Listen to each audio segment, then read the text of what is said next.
Welcome to Learning English, a daily 30-minute program from the Voice of America. I'm Ashley Thompson. And I'm Dan Novak. This program is designed for English learners, so we speak a little slower, and we use words and phrases especially written for people learning English. Today you will hear stories from Anna Mateo, Gina Bennett, and Dan Friedel. Then we present a new everyday grammar lesson from Jill Robbins. Last week, Jill explained how to use 3 grammatical structures to talk about hot weather. Today, she reviews some examples sent in by listeners. But first, the summer has yet to arrive, but temperatures have reached record-high levels in some places, leading to school closings, wildfires, and deaths. In China, high temperatures were recorded in the north and central parts of the country. The National Meteorological Center reported temperatures as high as 42 degrees Celsius in Hebei province on Wednesday. The Chinese Weather Agency noted that the average temperatures from March to May were at their highest since records began in 1961. In Mengyin County, in Shandong Province, local media reported that officials created artificial rain to combat an unusually severe drought this year. India, the world's most populous country, is in the middle of a long heat wave. Temperatures exceeded 50 degrees Celsius in some places in late May. The National Center for Disease Control said on June 1st that the country has recorded nearly 25,000 heat stroke cases and 56 deaths since March. High heat was also reported through large parts of Southeast Asia in April. The heat is blamed for hundreds of deaths, damage to crops, and school closures. Scientists said human-caused climate change has made heat waves hotter or more likely to happen. Last year, Canada reported its most intense fire season. More than 6,600 fires burned 15 million hectares. That is an area about 7 times larger than the yearly average. Canadian officials said they expect summer temperatures to be higher than usual after an abnormally warm winter this year. In April, the dry conditions led forest officials to warn of another catastrophic year for fires. In Greece, the first heat wave led officials to close the ancient Acropolis, home to the Parthenon Temple, during afternoon hours. Officials also closed schools and nurseries across the country for 2 days. Temperatures were expected to reach 43 degrees Celsius on Wednesday and Thursday. The high heat is driven by southerly winds, bringing hot air and dust from North Africa. Greece is one of the most climate-affected countries in Europe. Rising temperatures caused deadly wildfires last year. Greek scientists expect more fires this year after they reported limited rainfall and the hottest winter on record. This week, firefighters and police were watching forests from the air and land ahead of what is expected to be a windy weekend, increasing the risk of fires spreading. Similar conditions were reported last year across much of southern Europe, including Portugal, France, Spain, and Italy, where fires caused several deaths. I'm Anna Matteo.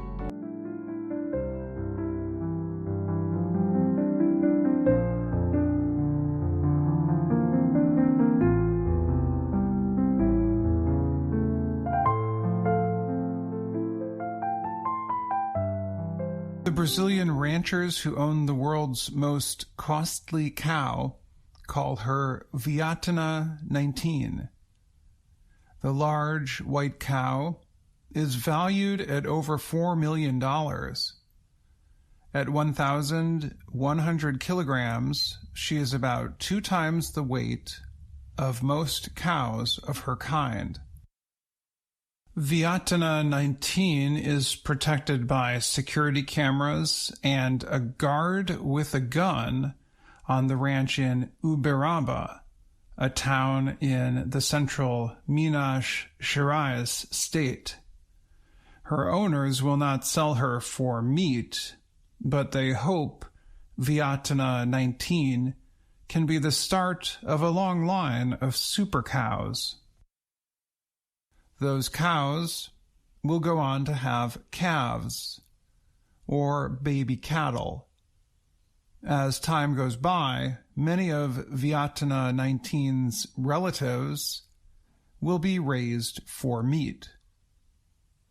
Any rancher who wants to buy one of Viatana 19's eggs must pay $250,000. They combine the egg with the reproductive cells or sperm of a top bull, hoping the resulting animal will be the start of a ranch filled with valuable cattle. Viatana 19 and the other cows and bulls are considered elite, or among the very best in the world. We're not slaughtering elite cattle. We're breeding them, and at the end of the line, going to feed the whole world, one of her owners, Ney Pereira, said. Viatana 19 is elite because she quickly puts on muscle and size. Lorani Martins is an animal doctor and Pereira's daughter. She said, "Many of the cows that have come from her genetic line have done the same." She is the closest to perfection that has been attained so far, she said. Since the early 2000s, cattle ranching has grown into one of Brazil's top industries. There is even a cow channel on the Globo television network. The nation carries out high-level research into the genetics of cattle and does more in vitro or laboratory fertilizations than any other country. Viatana 19 is an example of Brazil's success in the beef industry. She has 3 owners now. The most recent owner joined the other 2 at a cost of $1.3 million. Guinness World Records said that partial sale was the most ever for a cow. About 80% of the cattle in Brazil are from the zebu subspecies, a sort of cow that first came from India. Viatana 19 is part of the Nelore breed within the zebu group. Most of the cows in Brazil are Nelore. The cows from India came to Brazil in the late part of the 1800s. The cows did better in the hot climate than those who came from Europe. Brazil exported more than 2 million tons of beef in both 2022 and 2023. Much of the beef goes to nations like China, whose economies have grown in recent years. Agriculture and cattle ranching are important in Brazil. The country has 230 million cattle. President Luiz Inácio Lula da Silva wants new markets for his country's products. Last month, he met with Japanese Prime Minister Fumio Kishida. Japan produces the famous Wagyu beef, but Lula invited the Japanese leader to taste Brazilian beef on his next visit. In April, Lula's tour of Brazilian beef continued.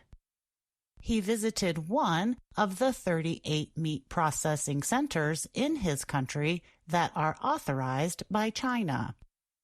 He said Brazil will bring in billions of dollars by selling beef to China. Lula also said Brazil's beef industry is free of foot and mouth disease, which affects cattle. The World Organization for Animal Health might recognize Brazil's status in August. Every year, Uberaba has an event called Expo Zebu. It is the world's largest festival for zebu cattle. People wear clothes associated with rural America: baseball caps, boots, and blue jeans. They listen to country music that started in the United States. Ranchers come from all around the world, including Indonesia and Zimbabwe, for the cattle show. The biggest auction is Ilo de Raça. This year, it took place on April 28th. One rancher in attendance was Arthur Lira, a well-known congressman in Brazil. He planned to sell a 3-month-old calf. He said the auctions present the best of what each person has. When the cows are sold, their genetics move around the country and around the world. Some of the cows shown at the event are clones. That means they are genetic copies of other cows. One such cow is Dona. She was at the show with 3 clones. The 4 cows were purchased for $3 million because they produce so many eggs. The announcer called them a factory. Cows like Dona and Vietna 19 are cloned in a building not far from the auction area. Scientists take the cow's DNA from their tail hair and use it to create genetic copies. The DNA is used to create embryos, and they are put in the uteruses of surrogate mothers. Paulo Sarantola is a director with a genetic company called Genial Animal Genetics and Biotechnology. He said, "The surrogates are rental bellies. There are about 500 of them in a field.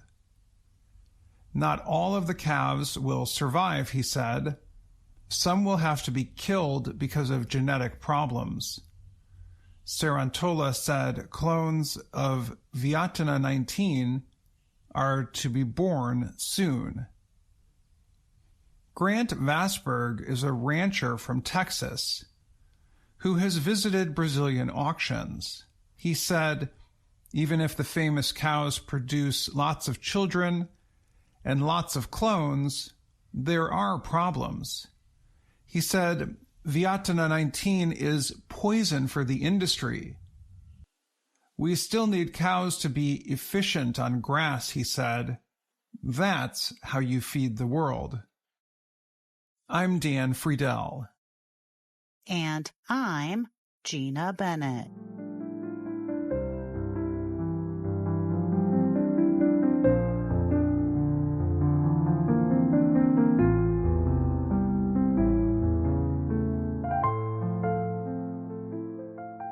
In the United States, a quiet change is happening at work. Many workers are taking workations. This is when employees work remotely from a vacation place without telling their boss. Workation combines the words work and vacation. Another example is staycation. This word describes when a person decides to stay home during vacation rather than traveling. During the COVID-19 pandemic, teleworking and remote work led people to rethink parts of their professional and personal lives. This increased the popularity of workations. Corporate trainer Rudy Ricksteins works with businesses and employees.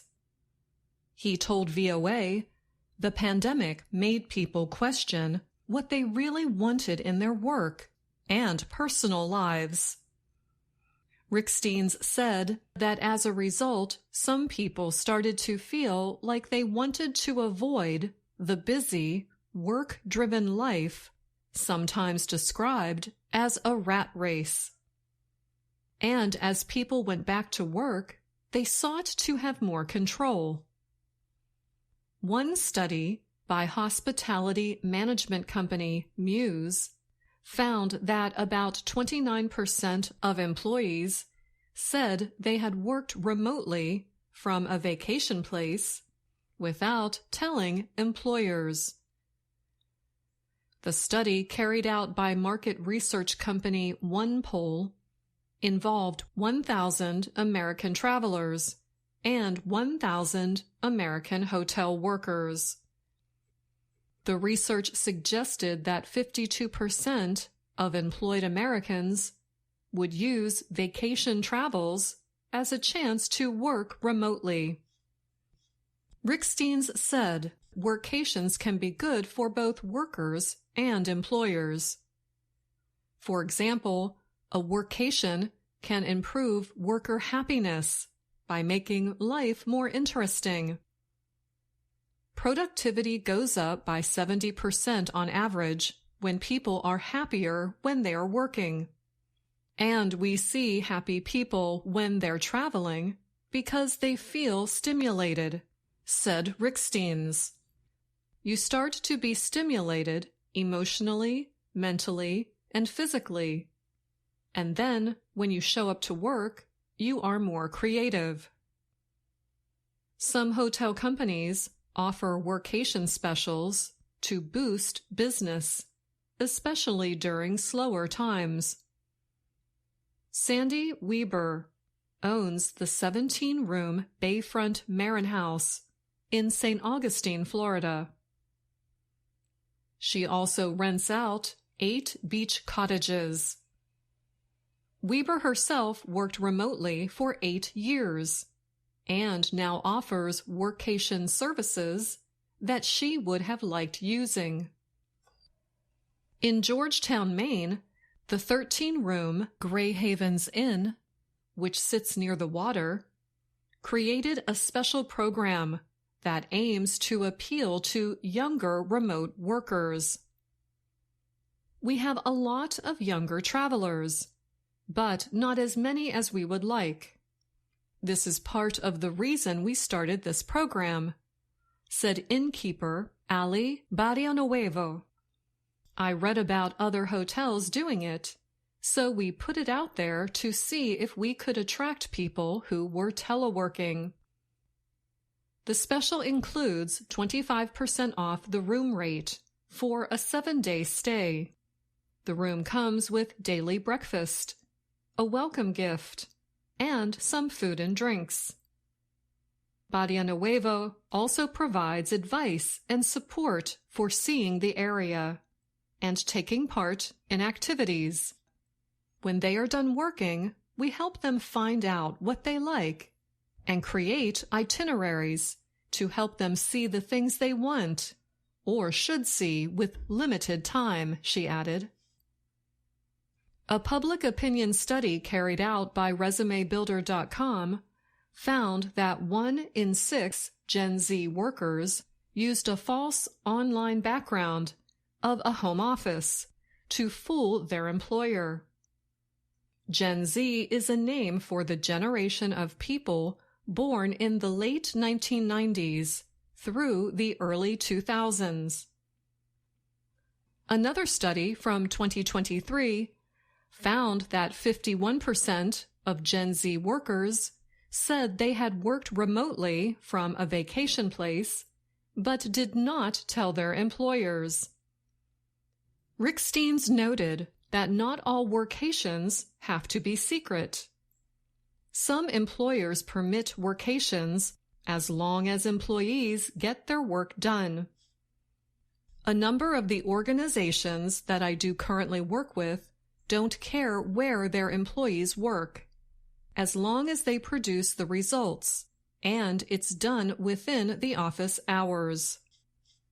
Rick Steens said he thinks more companies should accept remote work situations as a way to improve worker satisfaction and business productivity. He said employers should be asking, are workers happy? Are they able to work anywhere and still get the job done? Can companies get better products and better results with happier workers? And will this make them stay at the company? I'm Anna Mateo.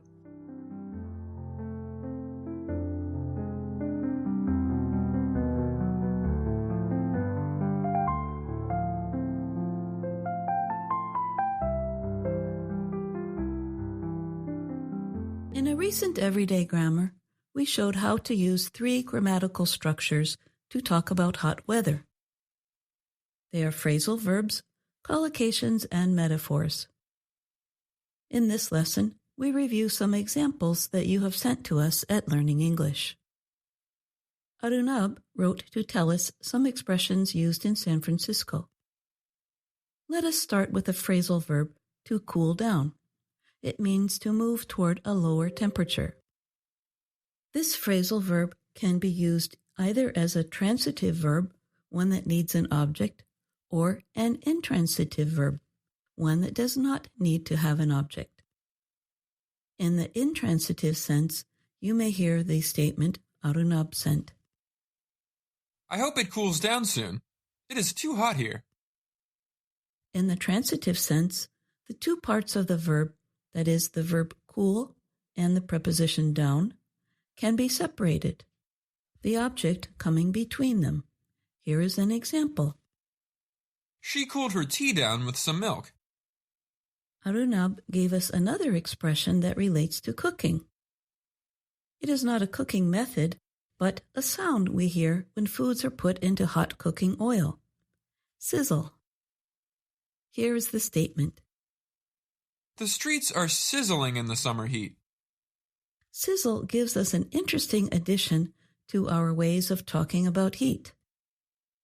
This word is an example of onomatopoeia, or words that copy sounds. We find that the meaning of sizzle in our dictionary is to make a hissing sound. Hiss is also a good example of onomatopoeia.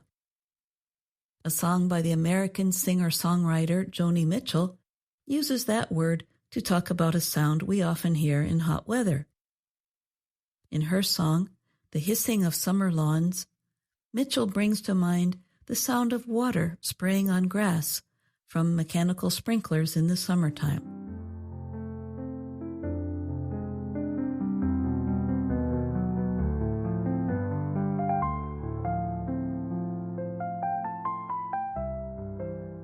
There is another onomatopoetic word that we can use in hot weather. When we sweat in hot weather, drops of water sometimes fall from our bodies, and it can make a sound similar to the word drip. We may then say, I'm dripping with sweat. Another reader, Haruna, wrote to us with some hot weather expressions common in Japan. She tells us that most Japanese usually talk about the weather when they first meet someone. The same is true in the United States. Americans often talk about the weather to begin a conversation with someone they do not know well. Haruna explained that Japanese people can use one or more Chinese characters when writing about heat. The first one is simply hot, atsu. To express the degree of heat, another character is placed before it to create a new word. Sometimes that changes the pronunciation of the word for hot. For example, extreme heat is mosho, or steaming hot. To describe sweltering heat, Japanese would say ensho, which translates as flaming hot. These are metaphors, as we discussed in our earlier story on this subject. We also talked about cooking terms used to talk about hot weather, such as, "It's so hot that you can fry an egg on the sidewalk." In Japan, this is common too. A new word has come into use, moshobi, which means a steaming hot day. A Japanese person might say, "It is hot enough to steam a pork bun on the sidewalk." Finally, Haruna says that in weather forecasts, these words are connected to certain temperatures. When the temperature is over 25 degrees, it is a summer day, or kajitsu. When it is over 30 degrees, it is a hot summer day, or manatsubi. And when the temperature rises over 35 degrees, it is an extremely hot day, or moshobi. If the temperature rises to over 40 degrees, it is a cruelly hot day, or enshobi. Thank you, Arunab and Haruna, for sharing your hot weather expressions with us. We hope all our listeners and readers will find good ways to stay cool in the hot days ahead. And that's Everyday Grammar. I'm Jill Robbins.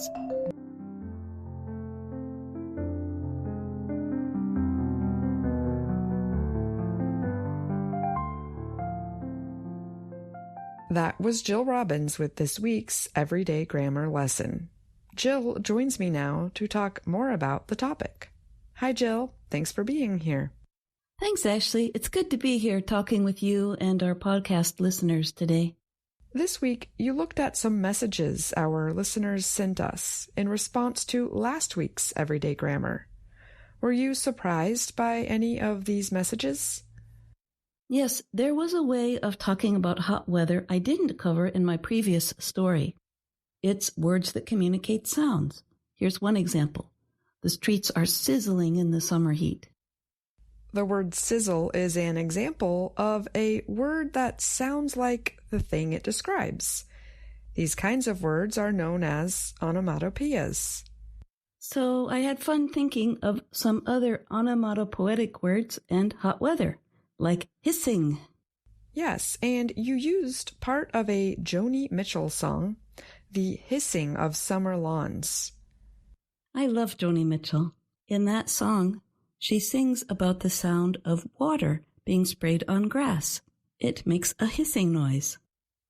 And then I got to learn some Japanese words for hot weather. You know something about the weather in Japan firsthand, don't you? Yeah, I spent 7 summers there.